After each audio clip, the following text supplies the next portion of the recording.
get started with Rodney. Rodney Harder. Everybody, thank you for coming. Number one, that's awesome. We're starting artist talks, which is really, really fun. It's just a little 5-minute thing for people to share about their process and stuff.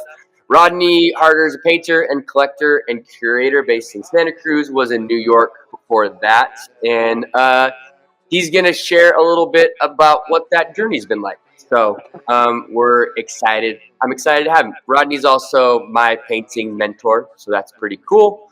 So let's go, Rod. Your turn. We have 60 minutes, is that right? 60. Whoa. 5? Okay. I decided what I wanted to talk about is this. I'm just going to run through all the studios I've ever had, tell you.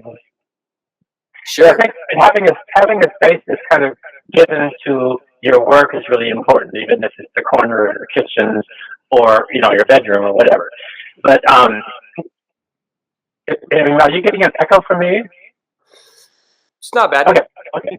So now I'll be quick with this one. But in the fifth grade, my studio was in the corner of our house with the one window, and I had a little desk, and that was my space.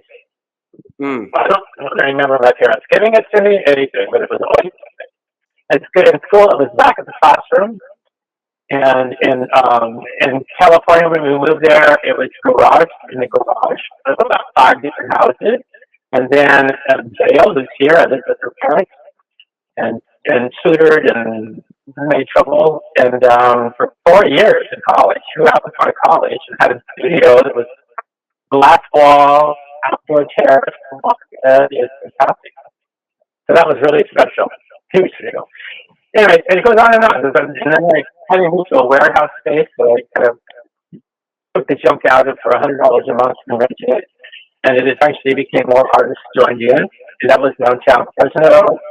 And then I moved to New York, and there started in 14th and 9th, which was kind of people selling their bodies down there mostly at that time. Now it's where the Whitney Museum. And I was there for 8 years. Then went to Soho, and then Tribeca, and then Hoboken, and then Catskill Mountain, and now Santa Cruz. That's all. Yeah. So, and that's all in, I won't tell you how many years, but quite a few years, starting when I was 5. So, yeah. And wasn't one of those really close to 9/11 when 9/11 happened? Yeah. The Tribeca one was a block and a half from the Trade Center, which shadowed our building. And the next time we got in, it was light. It was light. It was gone. That was the dark. Yeah, it took a long time. A month. Anyway, it was a process that actually I left it because of that, really. And we should have probably left earlier, but we were 6 months there and then cleaning up and we left. So, yeah, and so anyway, the thing I wanted to say was that one of the artists I had at the university in Fresno, one of the art teachers always said, you need to be in your studio every day just to be there. And if you're just sitting there, if you're reading the paper, reading a book, sit there. But always be there. And then, and he said, sometimes you'll pick something up, you'll move it. That's all it takes. And it's really true. I mean, literally, it happens to me a lot. I just go there before I go to bed, and before long I'm there for 2 more hours. So that's the one thing. That's the one thing I encourage people to do about a studio. There's a little space. And one of my teachers also she had a room the size of my studio here. But she had a tape line, and outside of the tape line was her studio. But nothing. She wouldn't put anything there. And then this is where she lived. So she always had that demarcation. This is my studio here in Santa Cruz. It's kind of behind our house, and it's very small. But it's a fantastic room. It's a really fantastic room. And this is my table, which is a mess. I left it that way because I'm going to clean it up during our time together. This is a recent painting right there that's done and finished, and that's kind of the table I work on. Okay. So that's sort of the studio thing. Any question about studios? I know that all of you have different places you are in art, from therapy, art therapy, to activity, to crafts, to painting, to serious study, whatever you do. And we're all different places. That's one thing I'm always aware of and always take in. It's like, knowing where you are and being there. Okay, so I talked about the painting for a minute. Do I have 30 seconds left? You got as much time as you want, man. Would you want me to bring up the paintings for you? Give me 1 second. I'll tell you. Basically, I'll give this talk first. Is that I change about every 5 to 10 years. I'll change and do something very different. Like I'll pick up in New York. I picked up plywood scraps that were always the same size as a lumber yard and piled them up in the studio. And then Tony, my partner, we used that. He said he's a really good artist from Cal Arts. But he said, "What are you doing with all this wood here? Why don't you do something with that?" And I did. I started working on it, and so I did these boards for years and years and years. And then that was transferred to canvas, which is a similar process. So I was very much involved in process art. And materiality, which means, what materials do and how they function. And I picked up some here in the Catskills. I picked up some panels from the dump, Downsville dump, and they were panels that go on top of the table before you set the table. So the one side was velvet for the wood to touch, and the other side was rawhide, so it keeps a glass of wine from going through the wood. And so I got them all for $1. No, I don't pay anything. Most of them don't. Yeah. And started painting on them, and they were totally resistant to the page, and totally got me out of my head. And so that's one of my big goals now. Always is to stay out of the whole kind of emotional, expressionistic dumpster of greatness heroes. That's the art world. So in order to do that, I have to create systems, which is what I learned. I studied in school a lot in performance. I create systems I set up by which to paint. So it's not traditional Western composition. You're not touching up by taste and feeling. You're just painting. So the paintings come out very different. So let me give you an example. These two ones, because the studio is small, there's 2 of these. This is crazy, because both of these were sitting outside today. One of them was lighter than the other, because it's velvet. Can you move your camera over so we can... I thought I had it underneath. All I see is my face. Yeah, so there are these big panels, but I use 2 of them, and together together they make a diptych. So it's one way of making bigger paintings in a tiny space. The other way is outside, which you'll see. That's pretty much where I painted the first year here. I was outside all the time. It was wonderful. This winter it's been chilly, so I'm painting much larger now, and so I really have to have more space. And the other thing is I take everything I'm making and working on, I have in the house on certain walls, so I can see them all day in different lights. Okay, because it's really about color. And so that's really important here. I never had that before. And probably the most stagnant place I ever worked was my biggest studio in the Fashion District. I forgot to write that one down. There's a very large studio in the Fashion District. And, I made big paintings, and, they were heroic. They were just nothing great happened. And in this little space, I'm very productive. Okay? How's that? So let's show those pictures before he cuts me off, because it's like 7 minutes now. Okay, so you have photographs of a, can you hear me? Yeah. Hold on just a second. Let me grab it. There we go. This is kind of an example of what a surface looks like. Here, I'll do this while you're watching that. Okay. Do you want to talk us through? Here we go, yeah. Okay, so, yeah, actually, you can move from that picture to the first one that's outside or something. What's the next picture? Yeah, okay. This is a good example. So this is an orange velvet, and I lay it on the ground on a piece of plastic, and I just very naturally, not composing. You just put paint on it and water and splashes and just paint on it. Not colicky, just do it and create spaces. That's it. I'm trying this one because it's curious, because one of the things I have to avoid is mystery and magic and, you know, your mind going like, oh, that's so cool. Oh my God, that's so wonderful that I just did. I get stuck there a lot. And so to avoid that, I don't follow it. Well, in this picture, there's these dark lines that sweep across it from right to left that are darker. They were shadows from the trees. And of course, I fell on my face and prayed, but I thought it was so genius. I said, that's what I'll do. I'll paint them. Yeah.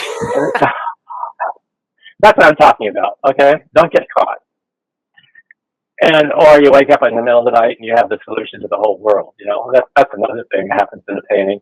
Okay, so this is that painting.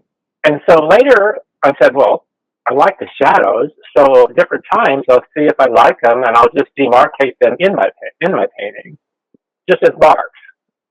So it'll influence how I respond next time. Okay, I like that story because the shadows really caught me and I was like, oh my God, this is it. This is my new movement. I'm going to change the art world. Okay, next slide. Gail has seen me through many of these movements. Okay, the next, oh here, okay. That's a finished one. Show the table one again. The table one, sure. Yeah, go forward. Yeah. Okay, so this is that painting that you saw, and I'm working on it. So what happens is, starting at the bottom right corner, maybe, isn't done, but just above it, I've been working there, and I just move. So I keep turning the painting to the left or to the right, just keep rotating it from corner to corner. The top part's been finished, but the top right part was finished. The left part was not completed at all, and the bottom left corner. Okay, I was reading the information from what I had seen, and sometimes I'll get so involved in painting and loving it, just loving the painting. It's really resistant and interesting that I get lost in it. And when I step back from it, I go, oh my God, what was I doing? Because it's not doing what I really wanted to do. Because what I really wanted to do is just explore and be open and stay in this flow. So I keep rotating around. Okay, so then the next picture, Jordan, is the finished painting. Yeah. Okay, so painting you just saw, actually this is it. This painting then was from what you just saw, and that night I went to bed and I was absolutely sure that this was a mess, and I was going to completely redo it tomorrow. Because I really didn't do what my other paintings were doing as I saw it. There were all these reasons, right? I went in the studio, and I loved it. And it had changed completely because the background spaces were larger. Some of the velvet itself was showing. Some of it was just stained. And in other places, I followed the information and made shapes. Right? So it kind of incorporated a new thing. And so one of my techniques is to go where you shouldn't go. So I pretty much oppose and go against what I'm wanting to do. So that's what I do a lot. Like that white spot there that looks like an upside down egg. First of all, it's not an egg. It's just the right amount, not egg. And I did that. I made that shape. It used to be just a white blob. That is quotable. I worked hard on that. It's the right amount, not egg. It's just, that's the only way I can say it. Is just the right amount of not egg. And the shapes you see on the top left, I think I sent you a full screen shot of this painting. I did. You have it on the screen? No. Do you want me to find a full screen? Yeah, I think I sent it to you.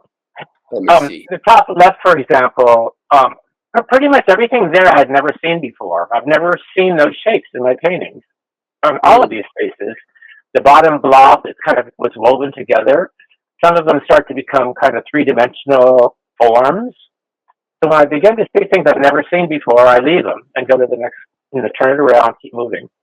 So that's the basic process, is just to maintain. It's really more of a paint. It's more of a picture of my mind at the time, and really how I get to my mind to do that. That's an important part of it. It sounds crazy, I know, but it's the way it is.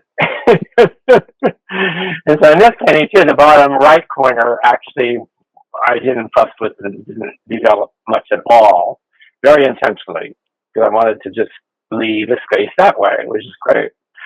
So that's what they're composed of, and they really try to function both as paintings that move in all directions with color. And by the way, if you ask me what my palette is, it's all colors, but including all fluorescent colors. I usually get all the fluorescent colors too, and just there's an intuitive aspect, of course, as I'm painting, but it's not a typical one from my past. So, oh hey, there we are. I'm gonna You can get leave you. it on the other one. It's There's okay. a bigger one. Okay, okay, here we go. Now you can really see it. So, and then with the velvet, what happens is like these two panels today were two different colors outside in the sun. One was lighter, half tone light to the next one. I was shocked. But right now, I turned one of them upside down, and they're exactly the same. So it has something to do with the light in here and the light outside.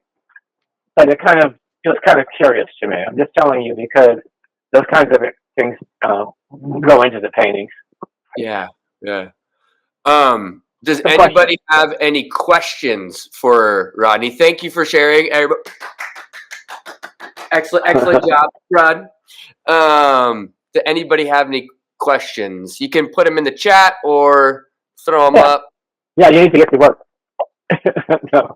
Well, I don't know if it came through that you're still painting on velvet, and that the textures are really important aspect of these. Yeah. Can you talk about what the texture looks like? Because it's not, once you paint on it, it's not like a classic velvet look. Okay. I thought of this the other day, but I grew up in a Christian situation, and we had chalk talks. Have you ever heard of a chalk talk? No. You don't even know. But this artist would do chalk talks, and he'd be doing a painting of something that was really dramatic and beautiful. Chalk was talking, and then all of a sudden he'd turn a black light on, and Jesus would be there. I remember that. Jesus no way. Yeah, it was a chalk talk. And so I remember that, and when I did velvet paintings, it was kind of like that surface, it would change. Anyway, that's a side story. What was your question? Okay, so what I was saying, I didn't finish, but the compositions and how it moves, moving it this way, the colors also move this way. So, for example, something can come forward to you or go back, or do both, or do neither.